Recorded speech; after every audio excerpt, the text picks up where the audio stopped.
Welcome. We are live, and it is another Sunday night with another episode of Basketbros. I am your moderator, Denzel Snipes. We've got a loaded show for you guys. So all we ask is just take an hour of your time, and then we'll have you off to Sunday Night Football. No problem. Like I said, loaded show. Tons of interesting topics to cover. But first, let's go ahead and get the guys in here.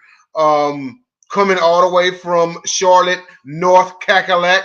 Pretty sure he's excited because the college hoop season just started, to see how his Tar Heels are going to do. They're going to get back to the title game or what's going on.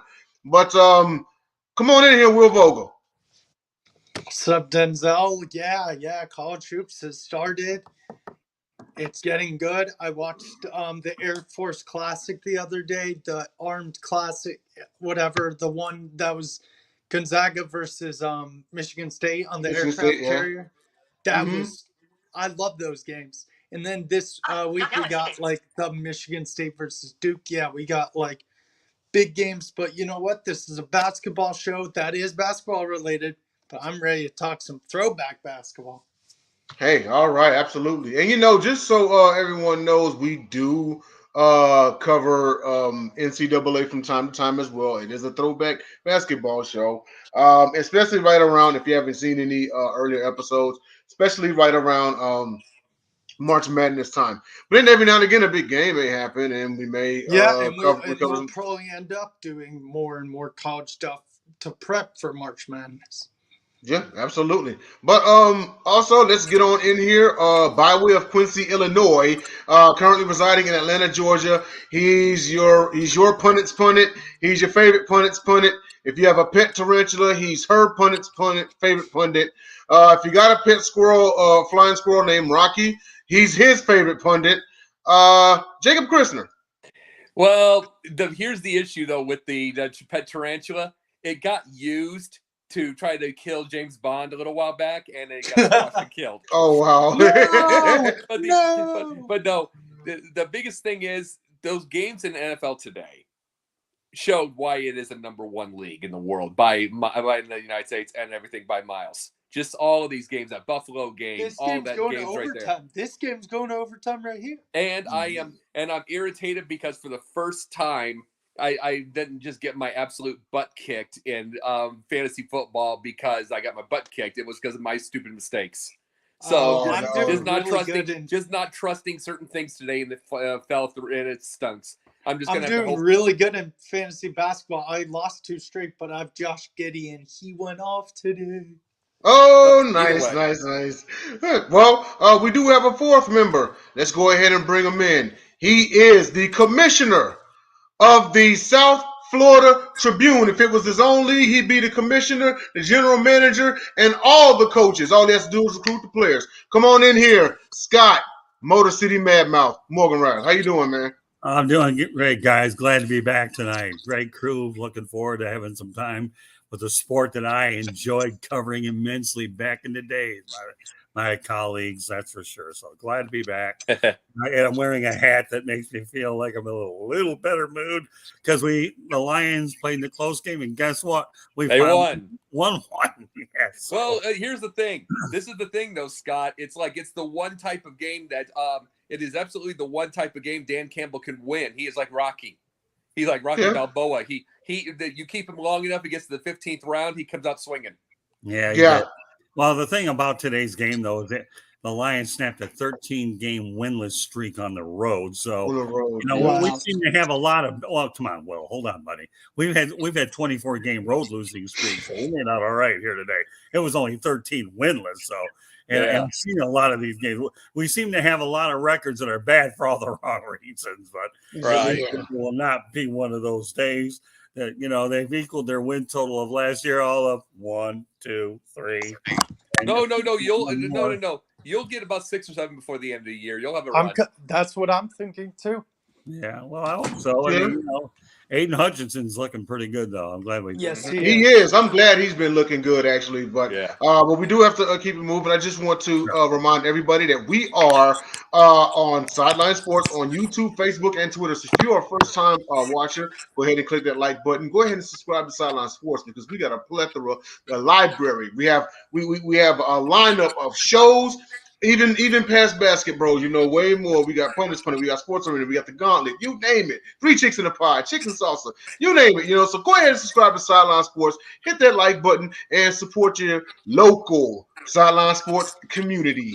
And with that being said, let's go on to our first topic, and that is our weekly Basketbros legend, small forward Rick Barry. Now, who is Rick Barry?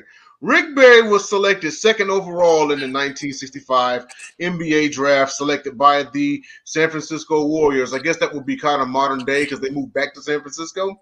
But he played small forward. He played with the Warriors, also the Oakland Oaks and the Washington Caps, New York Nets, Golden State Warriors, and he ended his career with the Houston Rockets. He was an NBA champion in 1975, but also a Finals MVP. He also was an ABA champion. He's one of few that has a title in both leagues, if I'm not mistaken. 8-time NBA All-Star, NBA All-Star Game MVP, 5-time All-NBA First Team, All-NBA Second Team, 4-time ABA All-Star, 4-time All-ABA First Team, NBA Rookie of the Year, NBA All-Rookie First Team, NBA Scoring Champion in 1967, Steals Leader in 1975, Anniversary Team 50th and 75th, Golden State Warriors number 24 retired. In college, he was a consistent first-team All-American, an NCAA season scoring leader, and Miami Hurricanes number 24 retired. His career averages, he averaged 24.8 points per game, 6.7 rebounds per game, and 4.9 assists per game. He's in the Pro and College Basketball Hall of Fame, and he was known for his unique underhanded free throw shot, which has been parlayed onto many a video game. I know because I've used it. But yeah, you talk about a man who was transcended in at the time period to basketball leagues in the ABA and the NBA. He was a staple reason of that post ABA, you know, making the NBA actually fun, you know. But yeah, Rick Barry, hell of a player, hell of a human being. I actually want to start this off with Scott Morgonroth because he's the only one on this panel who met the man in person. So lead us off in your thoughts on Rick Barry and that time you met Rick Barry at the airport or the coffee shop or wherever y'all were at. All right. Well, thank you very much. First of all, I'm glad you acknowledged that they played for the Miami Hurricanes from 62 to 65 because shortly thereafter, the Hurricanes stopped basketball until they brought it back later on down the line. Right. So I'm glad that you brought that up. The underhand free throw shooting, let me tell you, for all these guys that are struggling with their free throws, if you can't make them overhand, just shoot them underhand. It works. Yeah. You know, I mean, come on. I mean, and let's face it, a lot of players can't make free throws. But where I met Rick and the photo that I put in our chat was actually there's a university called Barry University in Miami. Yep. And he was actually thinking about considering taking the coaching job there, but it never went to him. But I ended up working for a weekly paper back in the 80s is what it was. And I talked to him and we took that photo. It was just unbelievable, you know. But then later on, though, in the 2000s, I caught up with him in Orlando when the Pistons took on the Magic. I think it was on Christmas time. And we talked. I didn't have any camera phones then. So I think to myself, what would have happened if we had camera phones back in the day? How many photos? Well, don't worry. You're the young pup here. You probably got more photos of you of your camera phones than I did back in the day when I met all these other people. Don't take it personally either, by the way. Because I think the what ifs, I would have had a camera phone. But no, Rick Barry was pretty neat. He really was very down to earth. He knows his basketball real well. And let's face it, he won wherever he went. He really, really, really did. And it was a pleasure meeting him. You know, I think when you talk about a lot of older basketball players, they just simply know the game well. And he went on to be a good NBA announcer. Now, I don't know if we're going to mention his name, but I will. I'll never forget the time when he was paired with Bill Russell on the NBA telecast. Oh. Yeah, and then he called him the watermelon grin. And let me tell you, that didn't sit well with the people at CBS. You didn't know that? No. You did not know that? The watermelon grin? Yeah, I know the whole thing. Yeah. I know about it, but I'm like, I heard them some of them games. They were terrible anyways before that. Yeah, but the watermelon grin, and it's safe to say he never got another opportunity to broadcast again after that. Now his sons did, but not Rick per se. But Rick, let me tell you, he's class. He's a winner. And but he was really interviewing for the Barry University job, and that's when I had a chance to get up, jump with him, take a picture, and I have nothing but the highest of praise and respect for Rick Barry. I really do, and it sounds like he's in good shape, enjoying life as well. And again, he won everywhere he went. What else can you say about the guy? Yeah, absolutely. Will, and it's really awesome. You know, you got the experience like talking to him and everything. Pretty down to earth guys. You know, it seems like. But Will, your thoughts on small forward Rick Barry, our legend of the week? Man. How unique is it to have a guy who everyone else is shooting free throws like this, Right. and then here comes along a guy's like, how can I make a difference? Oh, let's do underhanded. No one does that. Only people on the playground do that as trick shots and horse. But you know what? It worked for Barry, and it probably only really worked for him. There's others who tried it, but not as good as Rick Barry. But the cool thing about Barry is he's number one in ABA history for free throw percentage. He, when he got there, the Warriors won 18 games more than the year before he got there. Nice. And he's the first marquee player to join the ABA. Rick Barry was one of the. When I think of Golden State Warriors, of course, I think of Steph and Clay and Will Chamberlain, but Rick Barry's there too. And Rick Barry, you can also say, revolutionized the game. But yeah, definitely Rick Barry, like Scott and you said, definitely one on every level, and definitely is one of the greatest and most entertaining players to watch in NBA and ABA history. But that's all I got. Absolutely, especially on the entertainment aspect, because he came from that ABA side, that added the proverbial salt and seasoning to the NBA's meat in the oven. But swinging it over to Jacob, your thoughts on Rick Barry? You know how many years in his career he had 30 points, 30 plus points a game? 4 times. 4 different times. He also had about 2 or 3 years in his career with 3 steals a game. Oh wow! So he could play defense too. And also he had 35.6 points a game with nearly 10 rebounds a game, 9.2 rebounds.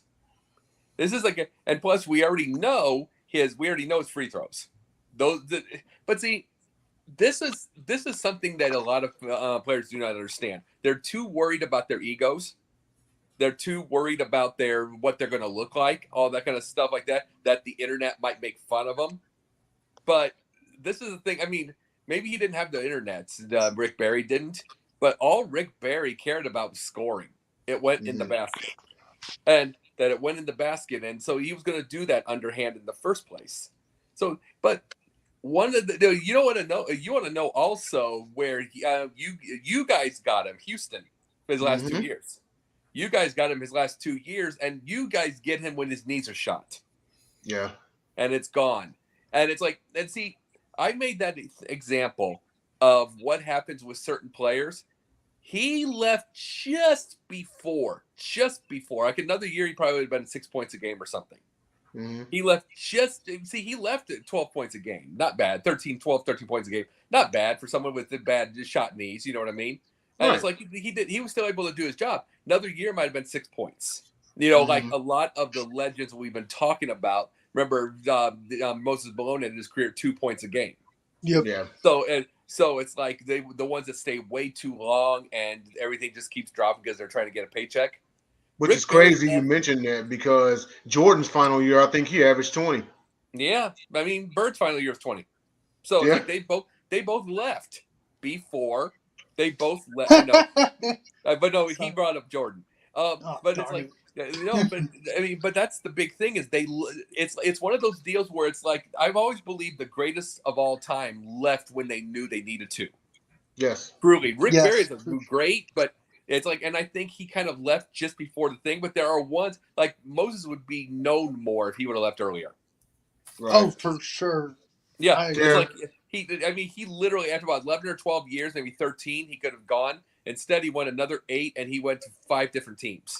And that's what we're saying about, like, I don't know if this is a bad comparison, but the start of Tom Brady this year, he should have left last year. But you know what? he still should have left last year. Well, I mean, no, it's a pretty fair comparison because if you look at, I mean, is it fair to say that Jordan should have never went to the Wizards? He should have stayed gone.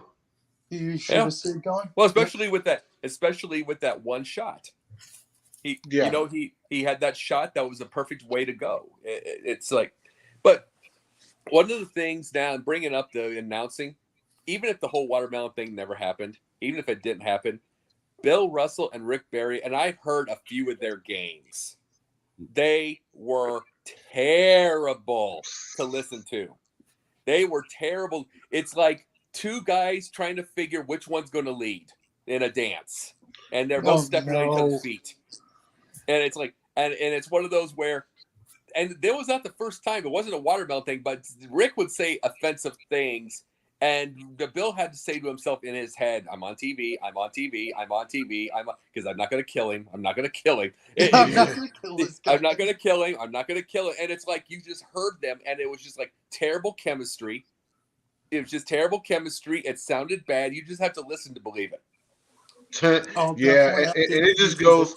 It just goes as far as saying, like, you know, a great player doesn't necessarily equate to a great announcer or a great coach, and that's okay. I mean, he kind of joins a long line of folks who were not great in multiple facets of sports, you know. But that was our Basketbros legend, Rick Barry, and it's a good way to segue into our next topic, and that is, what would you bring back from your favorite era of basketball? I believe this was yours you brought up, right?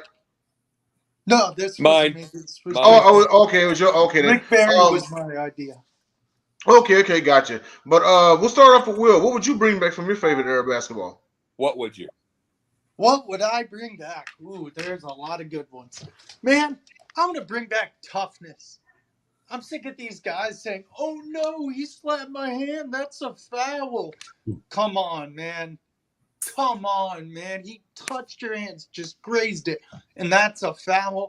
I also miss the back to the basket centers, the actual big man.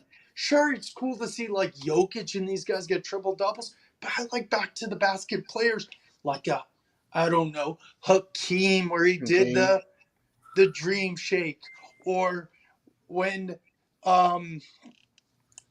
Kareem did the sky hook. Like, come on. Where's our back to the basket centers who would back up into the post and do a hook shot or kiss it off the glass instead of saying, oh, I'm going to set a pick and then run to the 3-point line and hopefully try to make it and pray that I make it.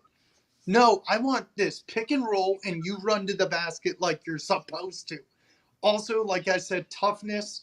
Man, I miss I'm not saying where everyone has to bleed, but I miss the like occasional elbow boxing out in the paint. Like, come on, guys.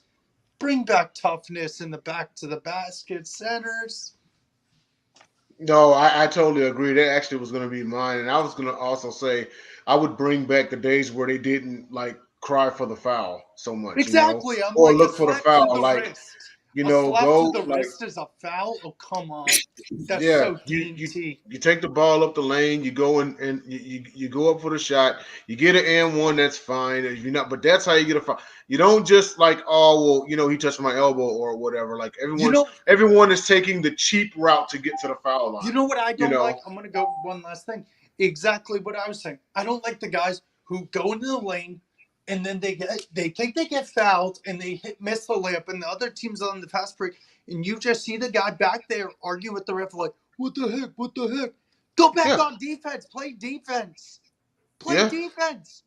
Lobbying for the foul. And try it again. Yeah. No, I totally agree with you. Jacob, what about you, man? What would you bring back from your favorite era of basketball? Sorry about that. No, you're good. No big deal. I would absolutely bring back the legitimacy of a travel. A traveling call. Of a traveling call. Because, see, in one case, I look at some of the older games, and I watched them during the COVID time. You know what I mean? A lot of the older Bird games or whatever, Michael Jordan games, all that kind of stuff.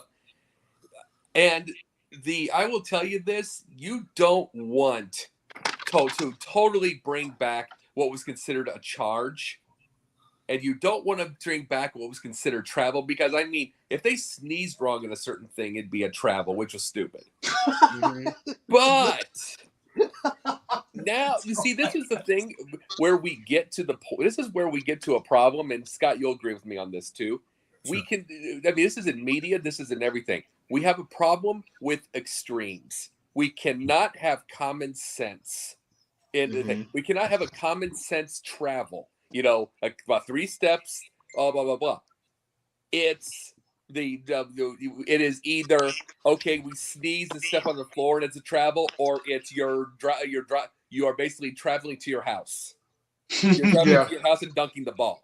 Right. You're basically going. You're basically in Detroit going to Auburn Hills. Oh, know, without dribbling. Right. You're taking 9 steps and the 10th would have been called maybe. It's like we can't have.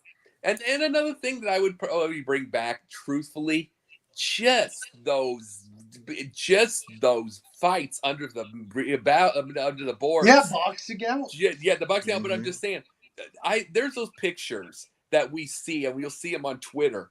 6 Hall of Famers, Celtics and Sixers. 6 Hall of Famers waiting for one ball. Yeah, and waiting for one ball, and just a grind. And it's like. And they talked about, Steven Adams was talking about, well, I'm a big boy, so I'd better lead in offensive rebounds. Yeah, but you're the only one to the basket. You're the most of the time. It's like, you're not fighting 6 guys. You're not fighting Malone. You're not fighting Caldwell Jones. You're not fighting Mikhail Bird. You're not fighting those guys. So, I mean, those were just mean. And see, the thing is, they were mean and nasty under there. And you earned every rebound. And it's like, I would love to see an earned rebound back. So other than, for sure. But at the same time, the 3-point shot, I can't say I don't want to ever have a 3-point shot again, but I guess I would like to see more passing. Just the artistic level of passing when there's 3 or 4 to go around, and the only time you see it now is like in the NBA Finals.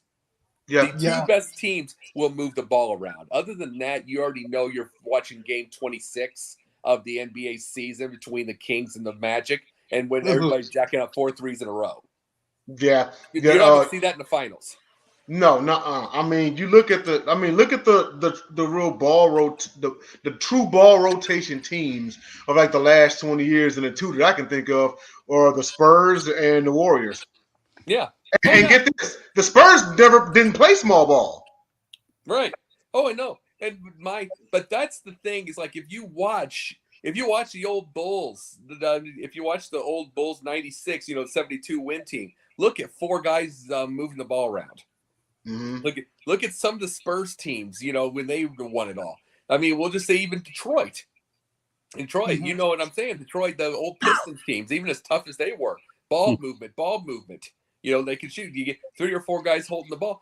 I like the artistic thing of a bunch of passes, just to get a person open, And here's the thing: it wasn't like they didn't get their points. It was artistic. Good Lord, you had 4 guys with at least 16 points a game, 12 to 16 points a game. I mean, you had the top guy would be 28, 29. The next would be 22. The next 18. The next 16. And it's like, okay, maybe the next 10 or 12. And I'm like, it wasn't like they weren't getting their points or their shots. It's like everybody's afraid not to get their shots. It's like these guys still got their shots and they're moving the ball all the time. Yeah. So it's like there's a way to do it, but I mean, that's coaching. That's got to be where you get coaching in, where everybody gets a chance at their shots. And you know what? Maybe you brought up another good point too, is bring back the days when people were willing to be coached. Whenever you look at a Kyrie Irving and he's saying, oh, well, we don't need a coach, when Steve Nash got hired and whatnot. Bring back the days when players were willing to be coached. Yeah. But let's swing on over to Scott. What would you bring back from your favorite era of basketball? Well, first of all 3 of you guys are dead obvious about physical basketball, which is the reason I don't watch it. But and you know what? Well, this is really where our age between me and you really comes into play. Okay. I have to do this. Will, you don't take it personal. But you know what I miss about the old days of basketball? How about the short shorts? Not these baggy long. I'm telling you, these guys look like a bunch of cotton picking clowns out there. Have you ever, Will, again, don't take it personal, little buddy. I'm not. I'm just laughing. But I'm just telling you, man, these short shorts, they look clean. Now you got a bunch of baggy long shorts. Seriously, if I wanted to go to a cotton picking clown show, let's go to the circus, because that's what the NBA is a circus. I mean, these guys. Scott, next time you see them, they'll be wearing sweatpants. Who knows? Hey, you never know. Hey, listen, a lot of people had to get used to Patrick Ewing wearing a T-shirt underneath a regular thing. I mean, appearance does matter with these guys. I mean, it's easy for Denzel, Will, and Jacob to say the obvious. Okay, yeah, physical basketball, the articulate. Hey, I only watched Isaiah Thomas be the floor general, and Chuck Daly emphasize the living daylights out of that you move the basketball around. I mean, it's not bad when you're working the Pistons and you're sitting behind their bench and you see Daly with a clipboard right in front of you telling them what the heck to do, and you see them executing what the coach is doing. I mean, come on, give me a break. But the shorts were definitely cool. Yeah. But, when you brought this question up earlier, I really had to think. I knew they were all going to talk about physical basketball. I knew it. So how can I differentiate what I'm saying versus all three? Short shorts we're in, baggy long shorts equals clown. I don't know what your favorite clown was growing up. And, I mean, obviously we all know the Harlem Globetrotters are the clown princes of basketball. And that's another story altogether to begin with, okay? But give me a break. Short shorts are better, and baggy long shorts. Give me a break. Seriously. I agree, actually, with Scott. I like the short shorts, the Converse, and that stuff. I love that stuff. I'll tell you. Let me tell you an interesting story now that you brought up Converse. Okay, this may not apply to basketball, but many, many years ago, I wasn't a very fast runner. Okay, in Little League baseball. Okay, I really was pretty darn slow for that matter. So anyways, I'm running down the first base and I look like a chicken laying eggs, okay? My shoe goes ahead and falls off my right foot. And that thing, who knows where it landed, but we did retrieve it at some point. So my dad at the point time owned a sporting goods store.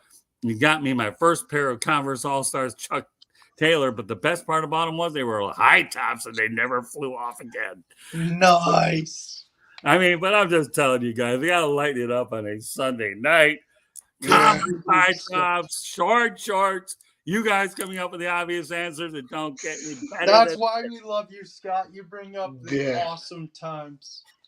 Yeah, and I mean, especially the Converse. I remember my older cousin at my grandmother's house, and he had this poster on the wall in his room, and it was like Bird, Magic Johnson, Isaiah Thomas, all this players, and they were all in uniform holding a basketball, and they all were wearing Converse. Mind you, this was like 1986, 87. Right. They all were wearing Converse, but they were the different colors for like each team. So Magic was wearing like some gold and purple Converses. Isaiah Thomas had on some red, white, and blues. Bird had on like the green and whites. Like I had the weapons. I had Bird's. And he wants them back. We need to find Jacob. Well, let me tell you. Yes. The Converse All-Stars I had were only two colors, okay? The white ones, which everybody knows are classic. Mm-hmm. And if I didn't want to get them dirty, I got the black ones. Other than that, forget it. So it didn't matter. No. That's the thing about it that stinks is the fact that I had to be a kid when I got one of those 7 adult because you grow. So you grow out of it, then you throw them away and you do all that. It's like, they're hard to find now. Jordans are easy. These weapons are hard. Let me tell you though, back in the day when I was wearing them, I used to go. I didn't go through shoes as bad because the treads were fantastic, and I loved them. I might now after this broadcast is over, I might go out there and get me a pair of Converse All-Star high tops. Is what I'm going to do, especially when I go back to the Midwest. And every time I have to go out in that bad weather up in Wisconsin, which we know is hardly sunny at this time of the year, I might walk around with my Chuck Taylors. But I got news for you. Those Chuck Taylors are fantastic. And I was so stupid back then. I used to think that gym shoes would make me run faster. Well, yeah, okay, we all fallacy. I can run faster with those. No, they make you run faster, but at least they last longer. And back then, they made a darn good shoe, that's for sure. But yeah, what can I tell you? Well, that's just like in the remember, and I know y'all. I'm definitely Jacob and Scott. The pump shoes, and how everybody's like, oh, well, that'll make you jump higher, Yeah, I don't know where mine are at. Yeah, mine got lost somewhere. I like those, but you know what? If I have to buy another pump, I'll go back to Converse All Stars anyways because it brings back a great time when I was growing up as a kid. Packers won. Yeah, they the Dallas Cowboys officially blew a 14-point lead and lost to the Packers in overtime. In overtime. No. We need to do our Stephen A. Oh, if I had a cigar and a cowboy hat, I definitely would do it. Got to get the cowboy hat. Got to get the cigar. Hey, listen, it's happy in my household. Yeah. Congratulations, Candy. Your Packers did it. Yeah. I'm glad your Packers did it. Yeah, we have a nice household here. The Lions and the Packers won in one day, so we don't have a house divided as we did. No house divided right now. He so needed it. That's all I'm going to say.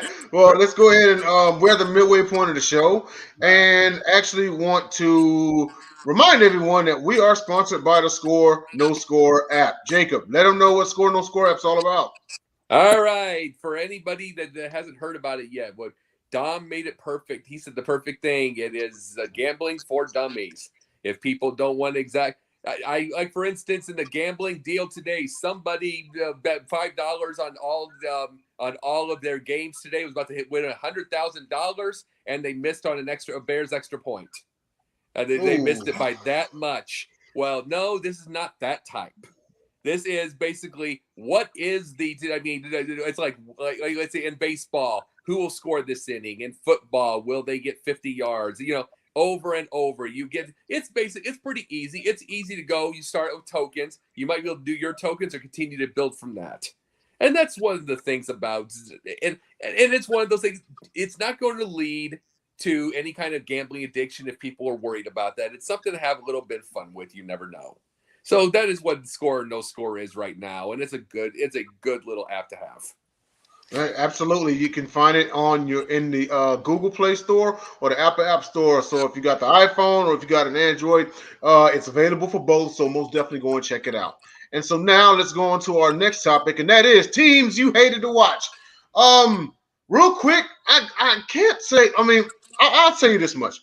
I always tell everybody I'm a sports fan first. I'm a fan of the sport before my team. You know, I'm not one of those types where it's like, oh, well, if my team is not, playing, then I don't care. To me, you're not a sports fan. You just kind of fair weather. You know what I mean? I'm not going to sit here and say I hated to watch a team. A team I hated was the Jazz and still do, of course, being rivals with the Rockets. But I mean, I love to watch them play. Stockton, Malone, Hornacek, everybody. I can't say that there's a team I hated to watch, but I digress. Maybe y'all differ. Will, what about you? Was there a team that you particularly hated to watch for any reason? I don't know if I'm going to get love or hate from this. Charlotte and Atlanta tend to hate each other in sports, so I'm never a Hawks fan, even though I do like their history with Pete Maravich, Wilkins, Spud Webb, now Trae Young. I just can't stand the Hawks because of our rivalry, Charlotte-Atlanta. Even though, like I said, I do like some of their players. These are two other teams I hated watching. Man, 2011, 2012, the 7 and 59 Bobcats were horrendous, is the nice way to put it. There's some other expletives I would say if I was allowed to, but I'm not going to say them. The year before, they were 34 and 48. And then you go to 7 wins. Awful. And then I don't hate the guys. I don't hate Wade. I don't hate Bosh. I'm not a LeBron fan. I did not like the Miami Heat Big Three era where they had the whole decision on TV where, oh, LeBron, where are you going to play next? Why does that have to be televised? Has anybody else's decision like that been televised, like Tom Brady or another athlete in another sport? No. So I didn't like that era. That was annoying. So those are 3 teams. But if I had to say one of the 3, I'd say the Hawks. Just the rivalry with Charlotte and Atlanta. Interesting, very interesting. And and it goes deeper than that too, because the Panthers, Falcons, you know what I mean? y'all kind of, well, I know you yourself, you're a Yankees fan, but y'all kind of share a baseball team because I think the Braves fandom stretches up there, doesn't it? Oh, it's huge in Charlotte. I'm just a Yankee fan because I was born in Connecticut. In Connecticut, yeah, and typically the New York metropolitan area, Connecticut is a part of there. Is like, yeah, they're gonna gravitate It's towards half Yankees, half Red Sox, or it's Red Sox. Yeah, yeah. Connecticut's a weird state like that. Y'all are like split in half. That's crazy. But Jacob, what about you? What team or teams did you hate to watch? I'd say there's two in my lifetime. Number one, the '80s Sacramento Kings. Kansas City Kings. Yeah, I had like 1 year with that. Maybe I had 1 year with Kansas City Kings. But no, the Sacramento Kings, it literally, most of the time that he was there, it was literally spread the ball out, get it to Reggie Theus, watch him either hit it or miss it. There wasn't really anything going on. There wasn't. It did not look like coaching. It did not look like anything. It did not look like anything was going on in their heads whatsoever. I still remember the 40-4 first quarter game with the Lakers. That was the 40-4, and it's like, and it's one of those things where it's like after about 24-2, they just let it go. They just quit. They just started shooting outside shots. It's one of those where those Kings teams were the ones like if the game was not close, they weren't going to care. It was basically Jay Cutler of the NBA. So it was. I mean, it was that. It was terrible. And then after that, I would say the Rick Pitino Boston Celtics. Oh wow! Because it was like the Boston Celtics. Huh? That was early '90s, wasn't it? With Dino Raja and D Brown. Later '90s. Late '90s. But okay. Like mid to late '90s. But the Rick Pitino Boston Celtics teams, he came from like literally you're getting from Chris Ford to ML Carr to Rick Pitino. Everybody from the Casey Jones to the Jimmy Rogers to the everybody that was there. Then the Chris Fords, then ML Carr. Everybody wanted to move the ball. Everybody wanted to move the ball. Here was, but Rick Pitino wanted to play his college game, wanted to be completely up tempo. Did not have the team for it. Did not have the players for it. His drafting was terrible. His players were terrible. They didn't like him. Then he says Larry Bird is not coming through that door, which will totally adhered him well to the Boston faithful. I'll tell you that right now. Especially when he went over to Indiana and started winning ball games. That really helped his cause. I'll tell you that much. Mm-hmm. But no, it was just like, let's see. When you change everything up, it's kind of like Brian Harsin over in Auburn for football before he got himself fired. It's like you try to. It's like or in Carolina with Matt Rule. You try changing a culture. Number one, without asking the crowd. Number two, without getting to know them. Number three, without figuring out what your style is going to be in the first place. So that's what happens when people try to change a culture. Is you're trying? It's like you're trying to throw something at the wall and see what works because you didn't want to look old. But it's like I'm just going to say this. It's like Warren Buffett. Okay. It's like Warren Buffett. It's like we have this whole crypto thing going on, and Warren Buffett in 2018. Saying it's just going to bring up a bunch of con artists and everybody calling him old and out of date. And meanwhile, he beats the S&P 500 by 20% every single dang year. And he's 91 years old. So that's the thing. They keep calling it old, and that's the same boat. People will keep saying, "Oh my God, we're going to change the culture. We're going to change this." You don't know what you are doing when you change it. Yeah, you're coming in. You're coming in, you're saying, I want to change the culture. Well, first of all, do you even know what to change? Yeah. For all you know, and you know what? I think the reason why coaches do that is because they want to be known for something. Because you look at it like this, okay? Barry Switzer won a Super Bowl with the Cowboys, right? But no one really talks about him because he won with Jimmy's team. He didn't really change anything. New coaches want to come in and be known for change and be known for I want to be known as changing it for the good. And see, essentially, it's a roll of the dice. It's 50-50 when you do that because you don't know if you're – now, Barry Switzer, props to him. He stuck to the mantra, if it ain't broke, don't fix it. You know? He's one of a few coaches who has a national title in the Super Bowl, and boom, that is what it is.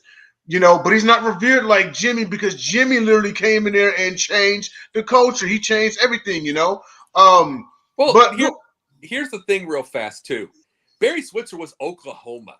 Yes. Oklahoma and Texas have a line, basically. You're just going over the line. It's the same. As much as they hate each other, it's the same personality. It's just bunch of ranchers. It's a bunch of gritty ranchers. That's what the whole thought process. I mean, a guy like Barry, Jimmy Johnson would try to change things, which he did to his own point, but he's from Miami. Barry Switzer is Oklahoma, knows Texas. Right. Yeah. That's just, I mean, it is the same. And by the way, that's what Jerry Jones was. Oklahoma went over to Texas. Or Arkansas. Arkansas, thank you. I'm sorry. Arkansas, but that's the same boat. These are just old, gritty, blue collars. I mean, Jerry Jones was the oil man. They have that thought process. So they're going to have, even though he fired Tom Landry, he still had that thought process and understanding these are oil people, ranch people, all that kind of stuff. He just made a bit Hollywood, but he didn't completely change Dallas. He didn't completely change it. And that's the thing about it, is the fact it's like if it was somebody else, it'd be one thing, but when you're in the Barry Switzer, it's Oklahoma. And it's right in there. Okay, then Arkansas, as you say, for Jerry Jones, same thing. Right. Swinging over to Scott, what team did you hate to watch, or teams? Well, I've got an interesting perspective on this one. First of all, Will, though, I will piggyback off what you said about the Miami Heat being a marked franchise because of the decision. That was gaudy and awful. I mean, that was stupid. Televising that crap. I mean, it made a lot of ratings, though. It made a lot of money, too. Yeah, and you know what? It was a PR mess, Jacob, for LeBron James. And how did he announce his next decision? Not that way. So, leave that alone. So, we all know what a PR debacle that was. But, well, glad you brought that one up. Although that was, I didn't even think about that. That's a great point. You mentioned that. That was an excellent point. One of your really good ones. You had a few good ones tonight, but that one so far tops them all. But you know what? Here's the thing. Having covered basketball back in our era that we're talking about, I liked them all because they played the game the right way, physical. They really did. They shared the basketball, and basketball was great to watch. Now, if I had to come up with a team I didn't like to watch, I'll tell you what, the Denver Nuggets and Doug Moe were awful. They didn't play defense, okay? They were awful. They were bad. Defense to them was a foreign language. I only speak English, okay? But defense to the Nuggets was a foreign language. So I didn't like the way, hey, listen, Doug Moe wants to share a record, and the Nuggets with the Pistons, we're happy to do it as long as we're on the right end of it. Who cares anyways? You always want to be on the right end of history, right? Mm-hmm. And we were on the right end of history. But I just like the way the game was played back then. Physical, the conventional three-point play. It's so much better. Yeah, one of my favorite play-by-play that Thomas hits a layup and he'll go to the line, and we have a possible three-point play, a little bit of play-by-play here tonight on Sunday night. Mm-hmm. Scott, I want you to call it. Go to the line. And Thomas hits the three-point. Pistons up 97-90. With a minute and 33 seconds left to go against the Boston Celtics. There you go. Here's a little bit. Bird steals the ball, brings it to DJ. Yeah, no, go there. I don't want to hear that one. Yeah. That's a call. That's a call you didn't want to hear right there. Try not to. I always think about that series when Vinnie Johnson and Adrian Dantley banged heads. And I was out in Myrtle Beach, South Carolina, chasing a blonde over a lemonade stand, only to find last night. Well, I was a wild guy back then, man. Well, Scott, how that play happened. They knocked Bird over near the bench, and they forgot about him. They forgot about him, and he went around the other end. I've been trying so hard until you came on the show to forget about it, but thanks anyway, buddy. Jacob,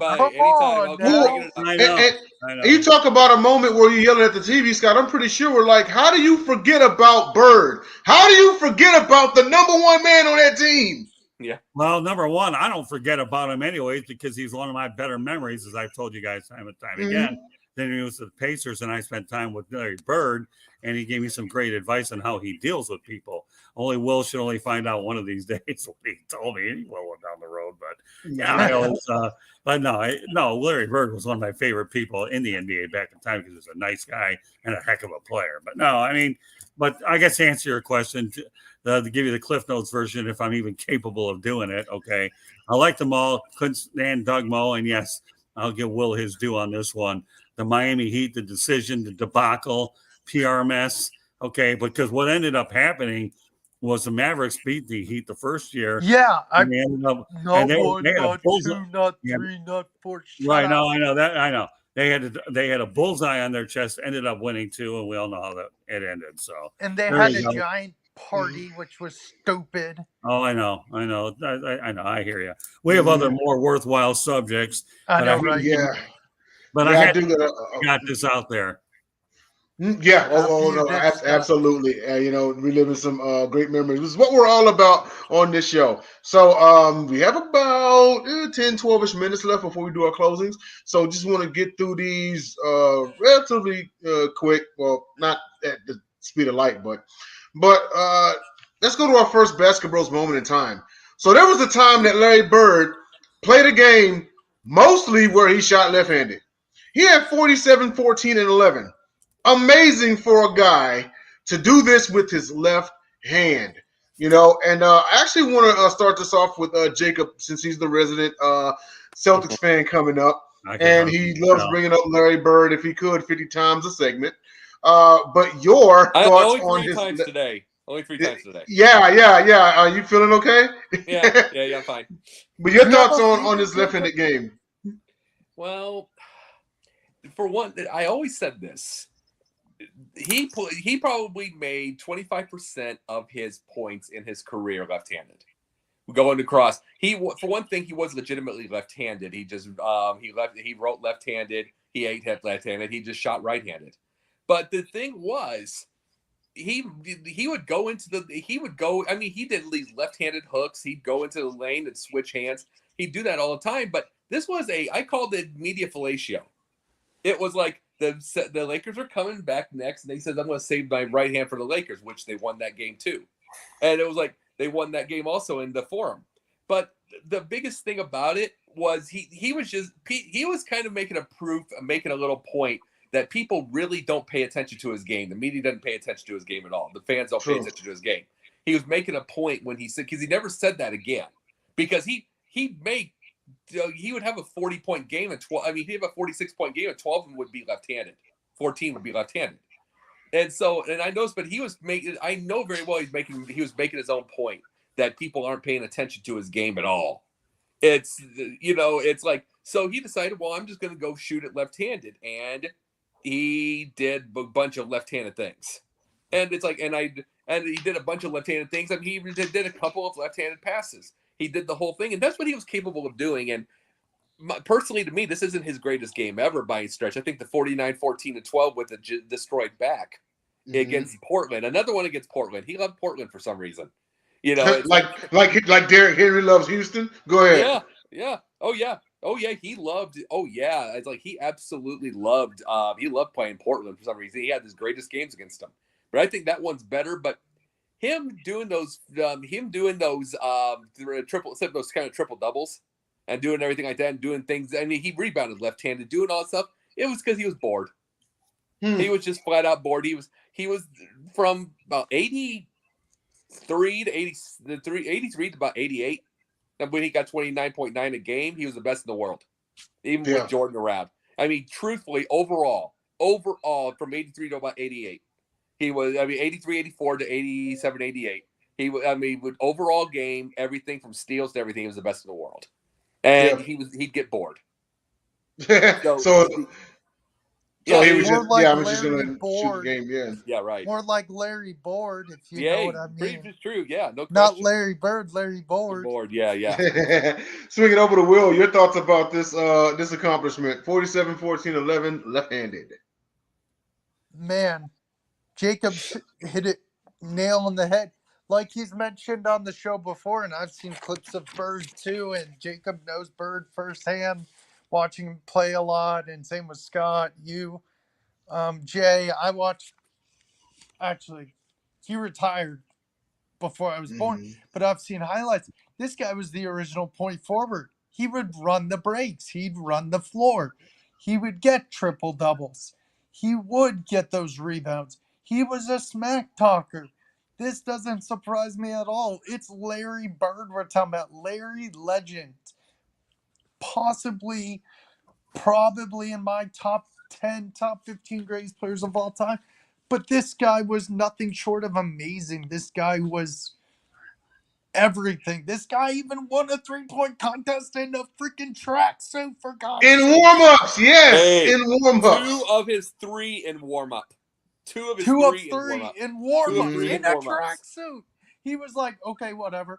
But really, are we surprised? No, it's Larry Bird we're talking about. Probably top 5 3-point shooter of all time, top 3, top 4, whatever. This is Larry Bird. He didn't. That's all He I have didn't to shoot. say. He didn't shoot him enough to be a top 5 3-pointer. I still think he is. Yeah. No. To me, he is the coldest clutch person I've ever seen in my life. Oh, As yeah. far as in sports, it's just like, it's like maybe he only. I mean, as far as the numbers go, because he didn't have. See, the thing is, those teams were going good. They didn't have that many. They didn't have that many buzzer beaters, so he didn't have as many buzzer beaters. But just the amount of just the players that he'd shoot over, like he shot over Jordan and Pippen in their prime for a game winner. He'd shot over Akeem Olajuwon for a game winner. He shot over. I mean, just like with 8 seconds, it's like he did the one-handed three-pointer. The guy had no fear at all. Yeah, no, none. And it's like I'm just saying it's just like you have to ask him, and it's like you'd have to really ask him. We don't know what his answer would be, but it's like he just literally.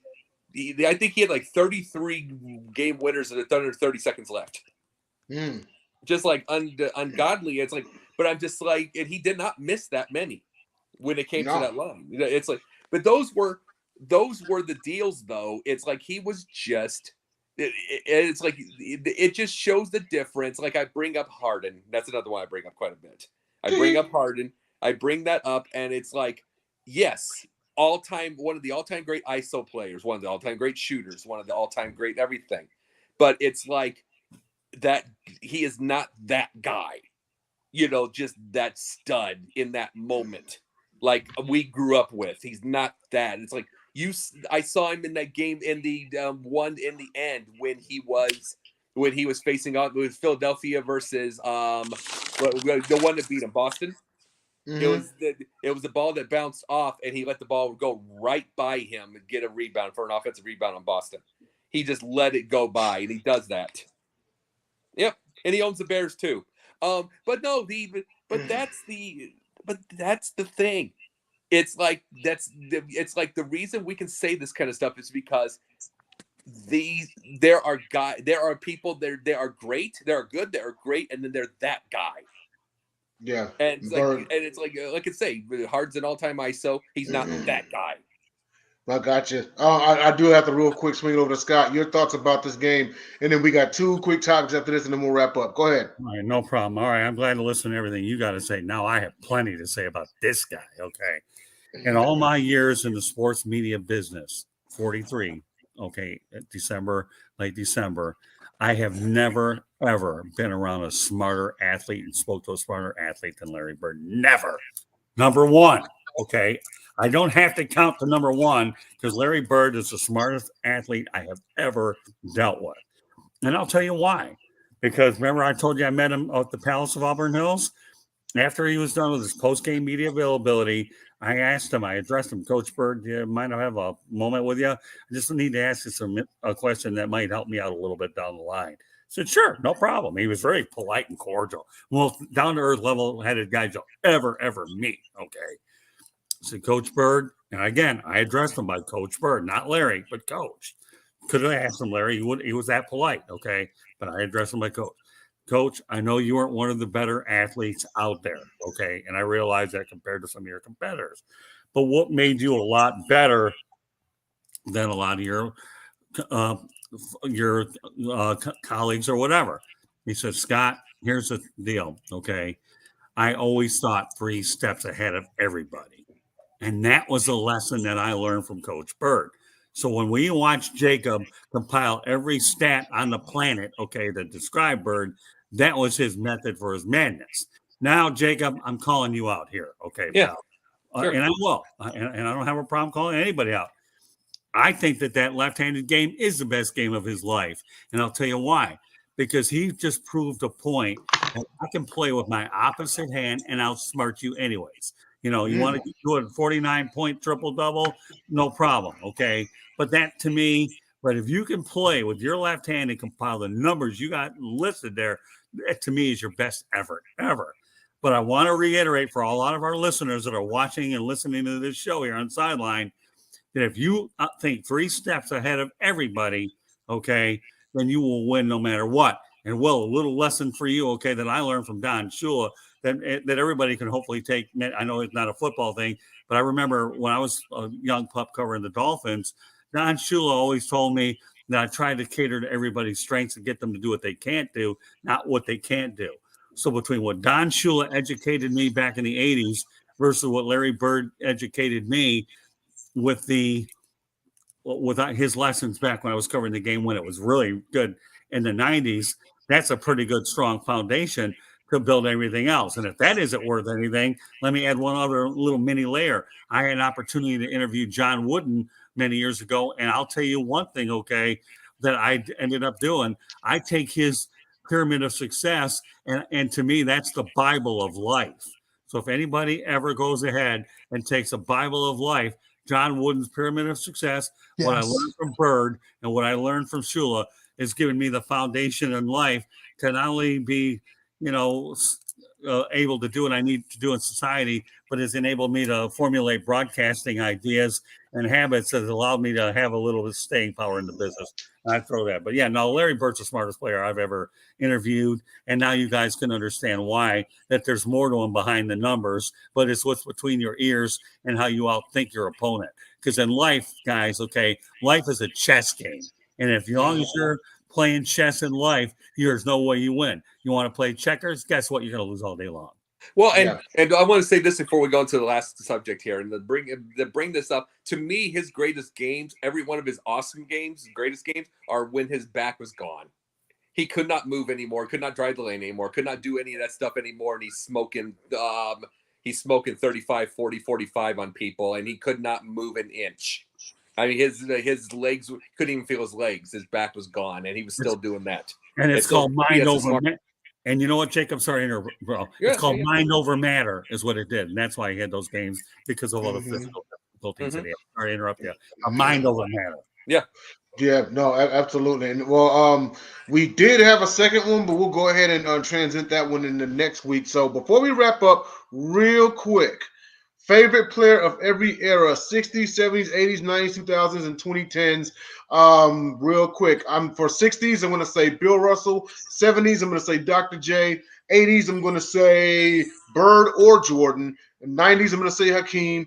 2000s, I'm going to say Kobe. 2010s, I'm going to say LeBron. Go ahead, Will. 60s, Bill Russell. 70s, Julius Irving. 80s, Magic Johnson. 90s, Jordan. 2000s, Kobe. 2010s, Curry. Nice. Okay. Jacob, go ahead. 60s, Wilt. 70s, Kareem. 80s, Bird. 90s, Jordan. 2000s, probably Tim Duncan. 2010s, we're just going to say, even though he was starting to flail out, still love it, Kobe. And then I'd say 2020s right now, I'm going to probably say, I'm going to probably over here, Luka. Okay. If we did have 2020s, I'd agree. And actually, Will, you brought up an interesting point. I'm going to change my 80s pick to Magic Johnson. But it was close, though. Finally, Scott, go ahead. Okay, you know what? I had a tie here in the 60s, but it doesn't matter because it's good anyways. I had Russell or Chamberlain. Either one could go. Almost said Chamberlain. I almost said Will. Yeah, and you know what? 70s, I'm going to put Kareem Abdul-Jabbar because he won a world championship under Lou Alcindor with the Bucks and ended up having success with the Lakers. In the 80s, I got to go Magic and Larry together because if it weren't for them, the NBA would still be on tape delay. So I put them together. 90s, I got to go Michael Jordan. I really do, because once he got over the hump with the Pistons, then obviously we know what he did after that. I'm going to throw a curveball at you guys in 2000. I like what Dwayne Wade did in Miami. Yes. Dwayne Wade, what he did Miami in 2010. I got to go LeBron James because he's still 2010 to 20. He's still playing at a high level. He's about to break the all-time scoring record. So, yeah, but Dwayne Wade doesn't get a lot of recognition. But you know what? He took less money to get those other players down here, and he's won 3 championships as retired playing. I love Dwayne Wade. Flash. Yeah. What a beast. Oh yeah, absolutely. Well, that wraps up this episode of Basketbros. Thank everybody for tuning in. Once again, if you are catching us on YouTube, go ahead and subscribe to Sideline Sports and also send us that like. Will, where can everyone find you? Real quick. You guys can find me on Monday night in January on the NBA Carousel. Thursday nights, the Sip Off. Sunday nights here. All right. Jacob, go ahead. Sunday nights here. Monday nights during the season, NBA Carousel with Megan Price. Tuesday nights during the season is confidential. We're no longer going to be at 11 o'clock. So we'll find out. Wednesday nights, doubleheader with you, with Scott, with Jen. It is the Pundit's Pundit and the Pundit's Pundit. And then I'm right over at Scott's show with the Sports Exchange. Thursday nights, I'm away from the Sideline Sports doing yin and yang, talking about politics, talking about films, talking about psychology, all kinds of different things, anything but sports. And we're also doing a couple of movies, working on that. All right, and Scott, go ahead, man. All right, 3 places. Number 1, if you're on Twitter, look for me at South Florida Tribune or Tribune South. Please subscribe to the South Florida Tribune YouTube channel and all of our shows there. Subscribe to the South Florida Tribune YouTube channel. And finally, go to our website, www.southfloridatribune.com, and it'll list all the content that we have as well as the shows. So, but please, South Florida Tribune, then you get to see all the shows. I don't have to mention them individually. Yes, definitely, guys. Go check them out. They're partners with us. You guys are great partners, and I just enjoy being with you guys. You guys are sort of a blast. Scott, we're blessed to have you. Yeah, we're blessed to have you, man. Well, I'm glad to work with all you guys. Will, you're a class act. Jacob, Denzel. At least Denzel popped his cherry and showed up on the Sports Exchange. I sure did. That episode from last week is on South Florida Tribune. Please go and check that out. Check out all the Scott shows. They're amazing. As for myself, Confidential. This Tuesday we will have our one-off episode. It's a post-World Series recap. Is it Monday or Tuesday? It's Tuesday, 9:30 Eastern. Got it. So, but no more slumber parties, no more 11 Eastern or anything like that. We will have a new time, a new permanent time.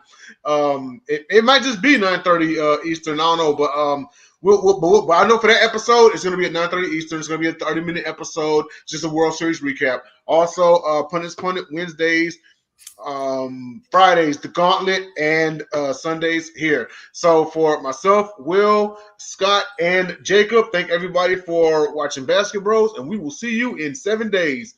Later.